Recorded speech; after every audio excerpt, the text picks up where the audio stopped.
Hello, I'm James Conor Patterson, and I'm delighted to have been included in the Lighthouse Bookshop in Edinburgh's monthly poetry subscription.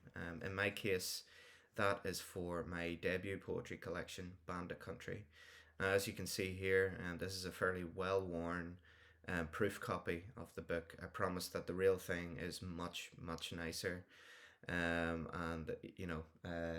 hopefully not in the kind of state that I've left it in for readings and festivals and different things like that. So what I'm going to do is talk a little bit about the inspiration behind the book, and read a couple of poems from it, and I really hope you enjoy. So Bandit Country basically came about when I was putting my kind of portfolio of poems together. um, I realized that the project that I had been writing about, and it wasn't a kind of contrived thing, it just happened that all of the poems I was writing about kind of tied back to the idea of home. And in my case, home was the town that I grew up in, on the border between the north of Ireland and the Republic, a little place called Newry. Now, Newry during the Troubles, in the 1970s, 80s, and 90s, earned the moniker Bandit Country, ostensibly to kind of dehumanize and stigmatize the local population. What I wanted to do by calling my book Bandit Country and relating it back to the place that I grew up, was to kind of reclaim that title and invert its meaning. So rather than a book where you pick it up and you kind of expect salacious details about the troubles or kind of violent histories, this aims to give the other side of the story, to kind of show the people that I grew up with in what I think is their truest light, which is funny storytellers. This book is full of urban legends, pieces of local mythology, gossip, all of the kind of small things that define a town, or a place, and make it, give it a sense of home. Um, so, with that in mind, I'm going to read two poems. The first poem um, is called You, as in Yew. Um, and the reason I've chosen that is because it is a good origin story for the town of Newry. Now, Newry is an Anglicanization of the Irish Yrcan Tra, which roughly translates into English as the yew tree at the head of the strand. And this first poem kind of imagines why it would have got its name, and the involvement, as ever in Irish stories, of St. Patrick in that. This is called You.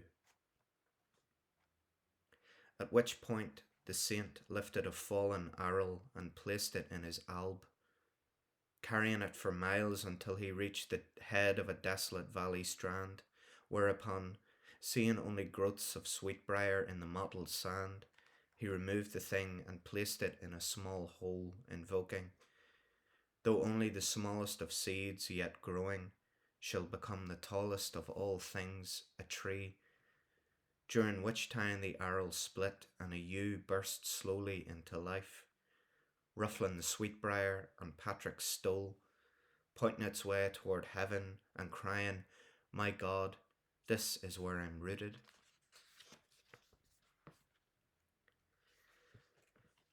So I think a good follow on from that poem is another piece of, I suppose, urban history.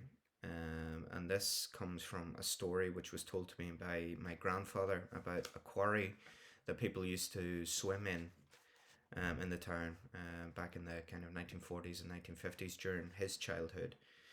And it kind of developed I guess, a bad reputation. Uh, there was a story put out there by the parents of the children who used to swim in the quarry that the quarry was bottomless, and therefore that anyone who swam in it was at risk of drowning. I think it was a kind of effort to promote kind of yeah, a guerrilla sensibility of safety in those early days. But this poem imagines what it might have actually been like if the quarry was actually bottomless. This is called The Drowning. The story then became like this. He jumped in off a Clydesdale horse, then vanished like Eurydice beneath the sawdust, oil, and gorse.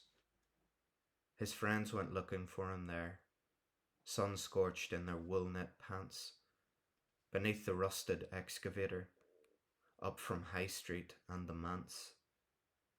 They brought corned beef and bits of soda, wrapped up in a greaseproof square. They took some chocolate from the soldiers, Darcy's kept in earthenware, and checked the crushers filled with ashlar, the Morris tipper and the track. Decided they would jump in also when they failed to bring him back. And so the parents brought their hammers, bits of sheathing, casing nails, and built a mast from railway sleepers, darning suntans for their sails, and built a boat to cross the quarry, diving where their kids went in, and followed them into the hollow, which locals said had no bottom. And so the mayor dived for the parents, worried for his yearly vote. And so the council braved the currents for their leader's anecdote. And then the doctors and the soldiers, followed by the entire town, until at last they filled the swim hole and all of us were underground. Well, thank you very much for listening. And if you do choose to pick up Bandit Country this month, I really hope that you enjoy it. There's more of that kind of material where that came from. So thanks again to everyone, and thank you again to the Lighthouse Bookshop in Edinburgh. Have a good day.